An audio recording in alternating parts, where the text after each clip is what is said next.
How is it going, everyone? And it is the end.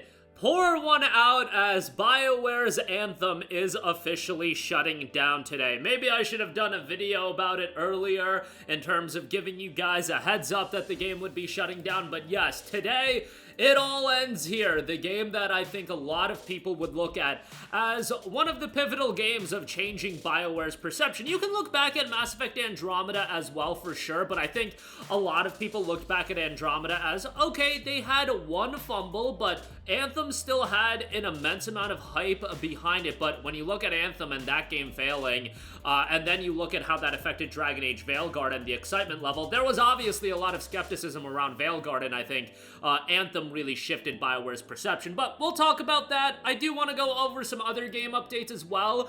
We got some anime game updates. You guys know I love that. Dragon Ball Z Kakarot has topped a major sales milestone, and we've got a heads up on when the DLC, Daima Adventure Through the Demon Realm Part 2 is going to be coming out, and guess what? It's going to be in just a couple of days. And this is the piece of DLC that will be making Super Saiyan 4 Goku canon, so if nothing else, that's gonna be pretty cool. And then also, My Hero Academia did wrap up its anime, and it will be getting a new game on February the 6th. And I'm looking forward to that as somebody that was definitely a fan of My Hero, but, you know, hasn't been following it consistently. I feel like it'll be a pretty solid arena fighter. We'll talk that at the end of this video. But first of all, Anthem will officially be shutting down today on January the 12th. I actually, over the past few years, every time we do like a PlayStation Store update video and go over the sales, Anthem has been on sale for like $1.99, $2.99, and every now and again, I'll see people commenting being like, dude, I picked up Anthem and it's not that bad. Yes, the perception of a game definitely shifts whenever you buy it for $2 to $3. It's the same thing I've been saying about Mass Effect Andromeda when it's been going on sale. When you're paying $4.99 for a game and you go into it with expectations removed and you're paying literally a fraction, 10%, less than 10% of what the game originally came out for, obviously your expectations are going to be completely in the gutter, especially when you're already aware about what the reception for Mass Effect Andromeda and Anthem were.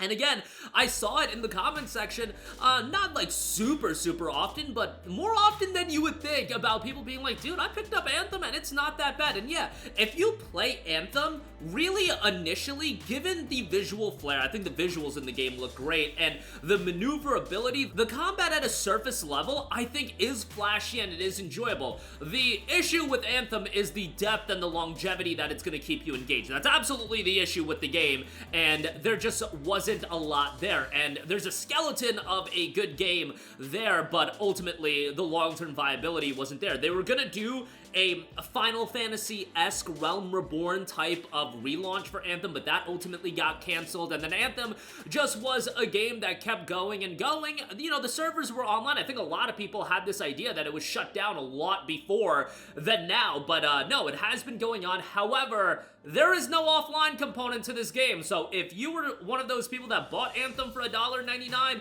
your $1.99 or $2.99 gone with the wind, because this game will no longer be accessible. It will very much be a crew situation, and on PlayStation, you're not going to have a situation where there are people that are going to come together on PC and make an offline server capability for the crew. What you have, if you have a physical copy of the game, is a literal coaster. So yeah, that's unfortunate. Stop killing games, y'all know about that. And you can make the argument, hey, who was really gonna go back and check out Anthem? I think it's more of an idea of game preservation, and hey, people did spend money on this game, but it is what it is. When you also look at Anthem, this is very much a game that BioWare, who was known and very well received for their single player experiences. I know that, you know, Mass Effect 3 had multiplayer and whatnot, but then they were shifting to this live service multiplayer game, and back in 2019, the reception for live service games isn't what it is now. Nowadays, you hear a studio going live service, you're like, oh my goodness, why? Another studio going live service? Back then, it wasn't really like that, because that model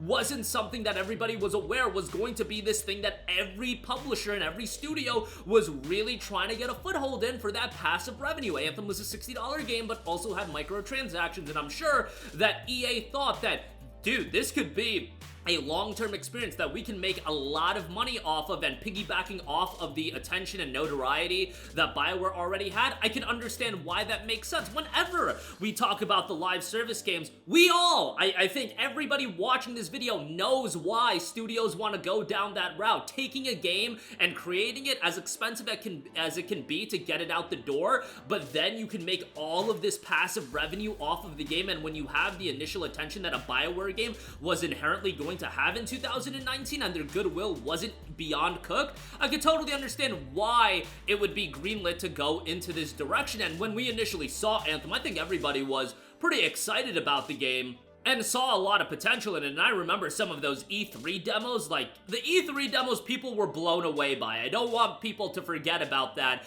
because now Anthem is this fun game to clown on. But man, back in the day when you were watching those gameplay demos, and back in the day, I'm talking like 7-8 years ago, it was a pretty blow-away game, but unfortunately went the route of so many other live service games. And at the end of an era for Anthem, and unfortunate for those of you that did buy the game, and it will no longer be playable. And at the very least, they did take off the ability to buy microtransactions and things of that nature. But there you go with that. The game can still be downloaded from the digital library and played until January the 12th, as noted on the official FAQ. But yeah, January the 12th, it has come, and it is gonna go, and Anthem will be a relic of a bygone era. So there you go with that. Let me know your thoughts on Anthem if you played it at launch and what your overall opinion of the game was. Moving on from that, a couple quick things to note. Dragon Ball Z Kakarot sales have topped 10 million copies. The DBZ Kakarot Daima Adventure Through the Demon Realm Part 2 launches on January the 15th. It was interesting how they worded it, because it seems like there could be more content coming to the game, which I think makes all the sense in the world when you do have this vast universe to go through. I mean, there's a lot of content from Dragon Ball Super that you can still pull from. You didn't even do Broly DLC yet. Like, come on. I feel like Broly DLC would be a license to print money. And then on top of that, I don't know how they feel about doing, like, movie content that isn't officially canon, but, dude, I feel like if you do, like, a movie pack DLC where you have, you know, segments from the movies that are beloved, the non-canon version of Broly, BoJack, stuff like that, like, people will be all over it. I feel like DBZ Kakarot isn't a game that necessarily needs to have a follow-up title, but more DLC content, I think, will be something people would be all over. And at some point, it is comedy how many editions of the game they release, but I totally believe they'll release this game again and again and again and again. They'll do a physical release with all the content so far out on it. If they do more DLC, another physical release, maybe on Switch too. I mean, they're gonna monetize this game to the nth degree. And 10 million copies sold, that's a pretty staggering number, especially for an anime game like this. And while I think you could do a Kakarot 2, I feel like if you already went through the Dragon Ball Z story, like, what more do you have? Do you want to do GT content? I don't think people are gonna buy an entire new game for that, but an episodic DLC pack, okay, I think you could do something like that with DBZ Kakarot. But 10 million copies sold January 15th for the next piece of DLC. And then lastly, My Hero Academia All's Justice has gotten its opening movie, and the game will be officially out on February the 6th. This game will be covering the final arc of My Hero Academia, and that final season was really, really well received. I still gotta catch up on it. I will get to it at some point, but I think this game looks great as a 3D arena fighter, and you guys know how I feel about these games. Generally speaking, they are always fun if you are a fan of the anime. Outside of Jujutsu Kaisen Curse Clash, which was a literal abomination, hopefully CyberConnect 2 can come in, and they're teasing a new JJK game. Given how popular Season 3 of JJK is, that's an anime that deserves a high-quality video game, but outside of the abomination that was Curse Clash, Demon Slayer, Hinokami Chronicles, the My Hero games, the Naruto Storm titles, you know, generally all of these are fairly fun games. Are they games that non-fans are gonna want to check out? Probably not, actually, absolutely not, but if you are a fan, I feel like they are always stylish presentations of the anime. Again, outside of Curse Clash, which they did JJK dirty. And I'm not even a crazy JJK fan, but they did JJK dirty with that game, and hopefully that anime will get something of quality. But All's Justice out February the 6th. the opening video of that has dropped. But that is gonna do it for me. Pour one out for Anthem as the game is officially shutting down today. Dragon Ball Z Kakarot sales have topped 10 million, and My Hero All's Justice gets its opening movie, and the game will be officially out on February the 6th. That'll do it for me. Let me know all of your thoughts in the comments section down below. As always, sound off there. Thank you for watching, and goodbye. Hey guys, we hope you enjoyed the video, and if you did, make sure to hit the subscribe button, and if you're already subscribed, do us a favor and hit the bell icon. This way you'll be notified whenever we post a new video. That's the best way to keep up with all of our uploads, and we usually try to upload 2 videos a day. And with the bell icon hit, you'll be notified whenever we do upload a video. As always, thanks for watching.